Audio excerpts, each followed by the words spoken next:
Friends, स्वागत है आपका हमारे YouTube चैनल पे। आज हम लोग पढ़ेंगे दिल्ली सल्तनत के एक वंश तुगलक वंश के बारे में। जो पढ़ रहे थे उसमें फिरोज शाह तुगलक के बारे में, ठीक है। फिरोज शाह तुगलक के बारे में हम पढ़ेंगे, जैसा आपकी फिगर में देख रहे होंगे। तो कल हम लोग पढ़ रहे थे मोहम्मद बिन तुगलक के बारे में, जिसकी मृत्यु कब हो गई थी? 1351 में हो गई थी, ठीक है। तो आज का जो वीडियो है ये है फिरोज शाह तुगलक के बारे में, ठीक है। फिरोज शाह तुगलक के बारे में। इनका जो शासन काल है वो चलता है 1351 से लेकर के 1388 ईस्वी के बीच में, ठीक है। 1351 से लेकर के 1388 ईस्वी तक किसका शासनकाल चलता है? फिरोज शाह तुगलक का शासनकाल चलता है, ठीक है।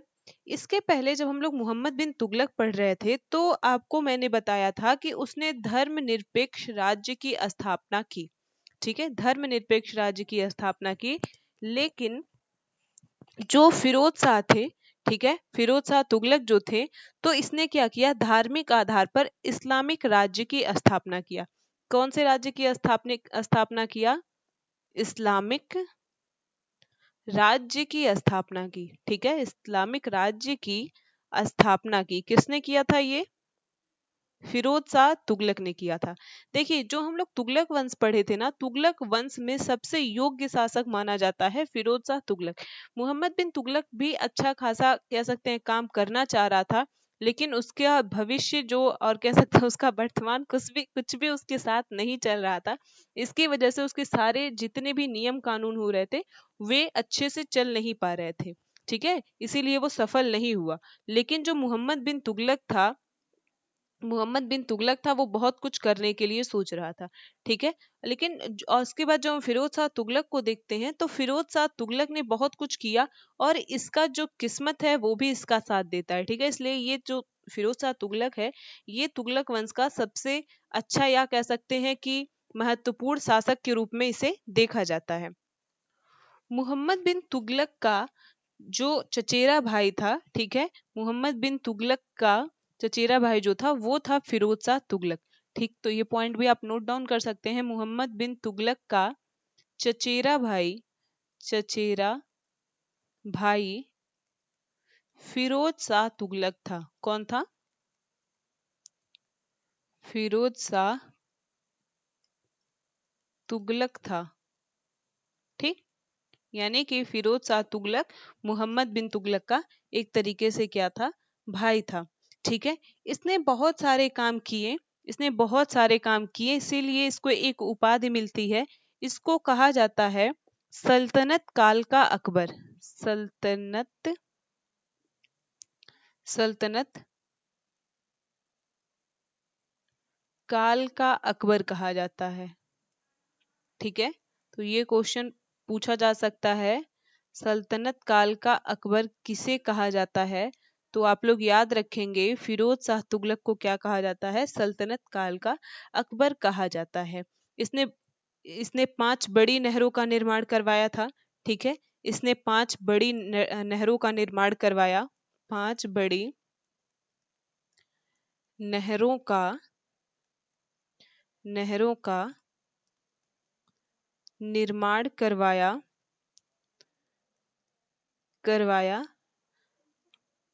अब जब निर्माण करवा दिया नहर का तो लोग सिंचाई उससे करेंगे, तो उसके लिए उसने नया सिंचाई कर भी लगाया, ठीक है। नया सिंचाई कर, ठीक है, जिसको क्या कहा जाता था? जिसको कहा जाता था हक ए सर्व, ठीक है, हक ए सर्व लगाया, ठीक है। तो अगर पूछा जाए कि हक ए सर्व कर किसने लगाया था, तो आप लोग याद रखेंगे हक ए सर्व कर किसने लगाया था? फिरोज शाह तुगलक ने लगाया था, ठीक है। ये कर उसके ऊपर लगता था कि जो, देखिए, ये कर दो तरीके से लगता था। इस कर की दो कह सकते हैं दरें थी। एक दर था 1/3 और एक दर था इसका 1/6। जो लोग नहरों का प्रयोग करते थे वो 1/3 कर देते थे, और जो नहरों का प्रयोग नहीं करते थे वो कितना कर देते थे?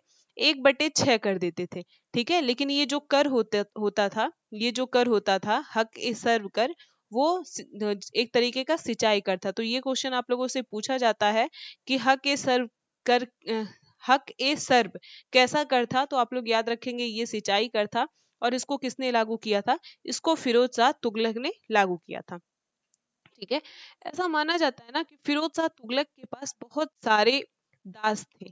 ठीक है, तो जो इतिहासकार थे उनका मानना था कि फिरोज शाह तुगलक के पास 1,80,000, ठीक है, 1,80,000 दास थे। और इन्हीं दासों की देख रेख करने के लिए, ठीक है, दासों की देख रेख करने के लिए, देख रेख करने के लिए एक विभाग बनाया गया जिसको कहा गया दीवान ए बंदगान। क्या कहा गया? दीवान ए बंदगान नामक, दीवान ए बंदगान नामक नया विभाग बनाया। ठीक है, नया विभाग बनाया। ठीक, तो ये पॉइंट आप लोग नोट डाउन करेंगे। वैसे आप लोग को तो वीडियो लाइक करना नहीं रहता है, अगर आपकी इच्छा हो तो आप वीडियो लाइक कर सकते हैं। ठीक है, चलिए आगे देखते हैं। आगे देखेंगे, इसने एक खैराती अस्पताल भी बनवाया। ठीक है, खैराती अस्पताल बनवाया। खैराती अस्पताल का मतलब समझते हैं? जहाँ पे मुफ्त दवाएं चलती हैं। जैसे कि हमारा कह सकते हैं सरकारी हॉस्पिटल रहता है, वहां पे फ्री दवा आपको मिलती है। ठीक है, तो इसने एक खैराती अस्पताल बनवाया जिसको कहा गया दारुल सफा। ठीक है, क्या कहा गया? दारुल सफा। ठीक, दारुल सफा बनवाया। तो ये भी पूछा जा सकता है कि दारुल सफा क्या है? तो दारुल सफा क्या है? एक तरीके का हॉस्पिटल है। गरीबों की मदद करने के लिए दीवान ए खैरात नामक विभाग की स्थापना की। देख रहे हैं कितने अच्छे अच्छे वो काम किया था। गरीबों की मदद करने के लिए, मदद करने के लिए दीवान ए खैरात की स्थापना की। दीवान ए खैरात की स्थापना की। ठीक, मतलब खैरात बांटे जाते थे वहां पर। और इसके बाद भी इसने बहुत सारे काम किए, जैसे कि इसने मैरिज ब्यूरो खोला था शादी विवाह करवाने के लिए। ठीक है, मैरिज ब्यूरो की स्थापना की, रोजगार कार्यक्रम बनाया। ठीक है, अब देखिए कितना ये डेवलप काम कर रहा था। मैरिज ब्यूरो खोला था शादी करवाने के लिए। ठीक है, लोक निर्माण विभाग की स्थापना किया। लोक निर्माण विभाग की स्थापना की। लोक निर्माण विभाग की स्थापना किया। और इसके साथ ही साथ उसने कुछ शहरों को भी स्थापित किया। उसने कुछ शहरों को भी स्थापित किया जो बहुत ही इंपॉर्टेंट है। शहरों की स्थापना, वो कौन कौन से शहर हैं? तो आप लोगों ने नाम सुना होगा, एक जौनपुर, सुना है कि नहीं? ठीक है, जौनपुर शहर का निर्माण करवाया। फिरोजाबाद सुने होंगे आप लोग, फिरोजाबाद की जो चूड़ियां आप लोग सुने होंगे कि फिरोजाबाद से चूड़ियां आती हैं। ठीक है, फिरोजाबाद शहर का निर्माण करवाया। एक बनवाया फिरोज शाह कोटला। फिरोज शाह कोटला कहाँ पड़ता है? ये दिल्ली में पड़ता है। फिरोज शाह कोटला मैदान आप लोग सुने होंगे। फिरोज शाह कोटला, कोटला का निर्माण करवाया। इसके बाद फतेहाबाद, फतेहाबाद, फतेहाबाद शहर का निर्माण कराया। हिसार आप लोग सुने होंगे, हरियाणा में पड़ता है, पंजाब हरियाणा वाले बेल्ट में हिसार। ठीक है, आई थिंक पंजाब में पड़ता है। ठीक है, हिसार का निर्माण किया। ठीक है, इतने शहरों का उसने क्या किया? स्थापना किया। इसने दो नए सिक्के चलाए थे, दो नए सिक्के चलाए थे जिसको आधा और बिक कहते हैं। क्या कहते हैं? आधा और बिक कहते हैं। ठीक है, तो ये पॉइंट आप लोग नोट करेंगे, आधा और विक।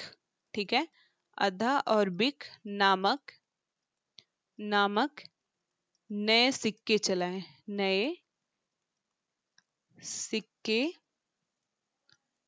चलाए। ठीक, और क्या किया था इसने? तो अगर हम देखें दिल्ली सल्तनत, तो दिल्ली सल्तनत में एकमात्र इकलौता ये ऐसा शासक था जिसने आत्मकथा लिखी। ठीक है, जिसने आत्मकथा लिखी। अभी तक दिल्ली सल्तनत में किसी ने अपनी आत्मकथा नहीं लिखी थी, मतलब अपने जीवन के बारे में अपने आप लिखने वाला यह एकमात्र शासक था।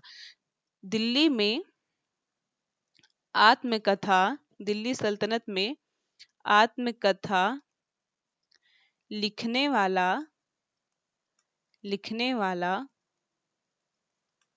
एकमात्र शासक, एकमात्र शासक फिरोज शाह तुगलक था। फिरोज शाह तुगलक था। ठीक है, कौन था? फिरोज शाह तुगलक था। और इसकी जो किताब है, ठीक है, उस पुस्तक का क्या नाम है? तो उस पुस्तक का नाम आप लोग देखेंगे कुतुहत, कुतुहत ए फिरोज शाही। क्या है? कुतुहत ए फिरोज शाही। और इसकी भाषा कैसी है? तो इसकी जो भाषा है, भाषा इसकी फारसी है। ठीक है, फारसी है। ठीक है, तो अगर पूछा जाए कि दिल्ली सल्तनत की एक किताब या कुतुत ए फिरोज शाही, देखिए डायरेक्ट फिरोज शाह से फिरोज शाही आप समझ सकते हैं। ठीक है, किसने लिखा था? तो याद रखेंगे किसने लिखा था? फिरोज शाह तुगलक ने लिखा था। आप लोगों ने जल घड़ी देखा होगा। ठीक है, जल घड़ी। तो जल घड़ी का आविष्कार किसने किया था? जल घड़ी का आविष्कार भी फिरोज शाह तुगलक ने किया था। देख रहे हैं कितना साइंटिस्ट आदमी है। ठीक है, किसने किया था जल घड़ी का आविष्कार? फिरोज शाह तुगलक ने किया था। ठीक, इसने लगभग सभी कर को समाप्त कर दिया। 4 कर इसने जारी रखा था। ठीक है, जिसको हम लोग कहते थे खराज, खुम्स, खराज, खुम्स, जजिया, जजिया तथा जकात, तथा जकात कर वसूलता था। ठीक है, वसूलता था। तो अगर पूछा जाए कि फिरोज शाह तुगलक के शासन काल में कौन कौन से कर वसूले जाते थे, तो आप लोग याद रखेंगे खराज, खुम्स, खुम्स जो होता था वो लूट का माल होता था, जजिया और जकात कर वसूले जाते थे। ठीक है, और बाकी के बहुत सारे कर को इसने क्या कर दिया? समाप्त भी कर दिया था। ठीक है, इसने भारत के बहुत ही कह सकते हैं प्रसिद्ध मंदिर जो है, आप लोग पुरी का एक मंदिर देखे होंगे, जगन्नाथ मंदिर, ठीक है, उसको इसने ध्वस्त कर दिया था। ठीक, तो ये पॉइंट लिख लीजिए आप लोग। 1360 में जाज नगर, अब जाज नगर कहाँ पड़ता है? तो अभी आप लोगों को हम बताएं पुरी, तो पुरी कहाँ पड़ेगा? उड़ीसा में। जाज नगर पर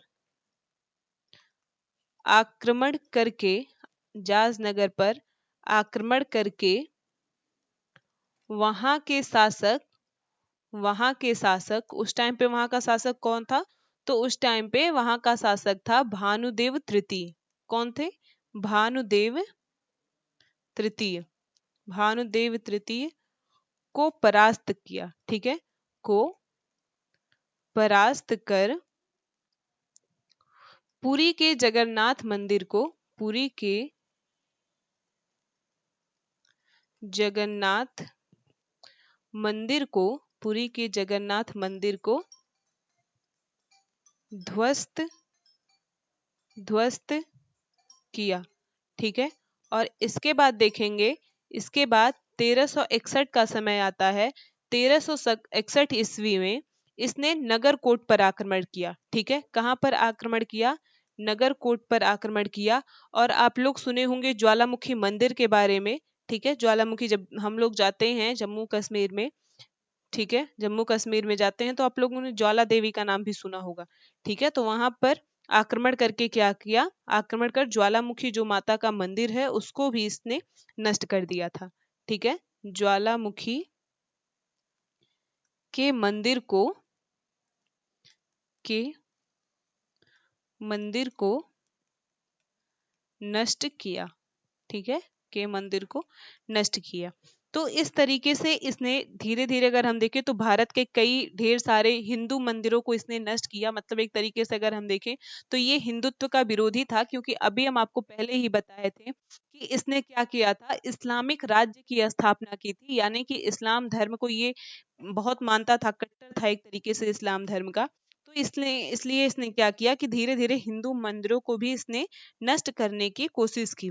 ठीक है, और इसके बाद अगर हम देखें तो इस तरीके से पूरा का पूरा जो दिल्ली सल्तनत है वो फिरोज शाह के शासनकाल का मतलब एक भाग रहा। फिरोज शाह का जो शासनकाल है वो दिल्ली सल्तनत का एक भाग रहा 1351 से 1388 में। 1388 में इसकी मृत्यु हो जाती है। इसके बाद और भी शासक आएंगे, लेकिन वो हमारे लिए इम्पोर्टेंट नहीं है। जितना मैंने आपको फिरोज शाह तुगलक के बारे में बता दिया, अगर आप पॉइंट टू पॉइंट अगर आप इसको पढ़ेंगे ना, तो ये आपके एग्जाम के हिसाब से बहुत ही ज्यादा इंपॉर्टेंट है।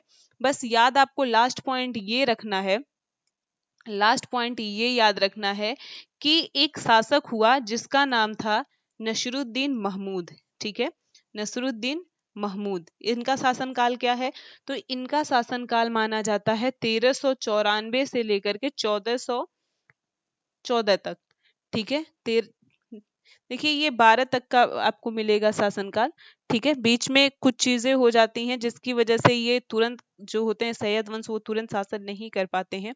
तो 1394 से लेकर के 1412 तक। ठीक है, या आप इसको देख सकते हैं 1412 तक मिलेगा, किसी किसी किताबों में 1414 तक मिलता है, लेकिन 1412 में इनकी क्या हो जाती है, हत्या हो जाती है। ठीक है, तो ख्रिज खां क्या करता है, ख्रिज खां बाद में इनकी हत्या करके, ठीक है, इनकी हत्या करके क्या करता है कि सैयद वंश की स्थापना करता है। ठीक है, इसी के शासनकाल में क्या होता है कि 1398 में ही 1398 में तैमूर लंग का क्या हो जाता है, दिल्ली पर आक्रमण हो जाता है। और तैमूर लंग की सहायता किसने की थी, ख्रिज खां ने की थी। ठीक है, और बाद में ख्रिज खां ने क्या करता है, ख्रिज खां क्या करता है, सैयद वंश की स्थापना करता है। अगर इसके पहले हम देखेंगे तो आपको हम बताएं कि 1388 में क्या होता है, 1388 में फिरोज शाह तुगलक का शासनकाल खत्म हो जाता है। तो 1388 के बाद अगर हम देखेंगे तो एक गयासुद्दीन तुगलक शाह आते हैं, अब्बू बकर आते हैं, मोहम्मद शाह आते हैं। ठीक है, तो वो इंपॉर्टेंट नहीं है, यानी कि इनके बीच से लेकर के फिरोज शाह तुगलक के बीच में 3 शासक आएंगे, वो इंपॉर्टेंट नहीं है। बस इतना जानिए कि नसरुद्दीन मोहम्मद क्या हो जाएंगे, अंतिम शासक हो जाएंगे। क्या हो जाएंगे, अंतिम शासक हो जाएंगे। और इसके बाद जो दिल्ली सल्तनत पे शासन करेगा वो होगा सैयद वंश। ठीक है, सैयद वंश। तो अब हमारा जो नेक्स्ट वीडियो होगा वो सैयद वंश के बारे में होगा। एक वीडियो में ही आपका सैयद वंश पूरा खत्म हो जाएगा। ख्रिज खां के बारे में हमें पढ़ना होगा, और उसके बाद हमको पढ़ना होगा लोधी वंश, और लोधी वंश के बाद पूरा का पूरा दिल्ली सल्तनत समाप्त हो जाएगा। ठीक है, फिर हम दिल्ली सल्तनत पे एमसीक्यूज करेंगे, या कह सकते हैं कि जितना हम लोगों ने पढ़ा उस पे एमसीक्यूज करेंगे। ठीक है, लेकिन आज का वीडियो खत्म करने से पहले हम बात कर लेते हैं अपने ऐप के बारे में। ठीक है, आपको मैं बार बार बोलती हूँ, हर वीडियो में लगभग बताती हूँ कि आप हमारे जो ऐप है उसको आप जा करके प्ले स्टोर से डाउनलोड कर सकते हैं। ठीक है, प्ले स्टोर से जाकर के इसको डाउनलोड कर सकते हैं। इस ऐप पे आपको जितनी हमारे क्लासेस यूट्यूब की चलती हैं, जितने क्लासेस हमारे यूट्यूब की चलती हैं, उसके सारे आपको पीडीएफ्स मिल जाएंगे। अगर एक दिन नहीं मिले तो दूसरे तीसरे दिन सारे पीडीएफ्स वहाँ पे आपको मिल जाते हैं।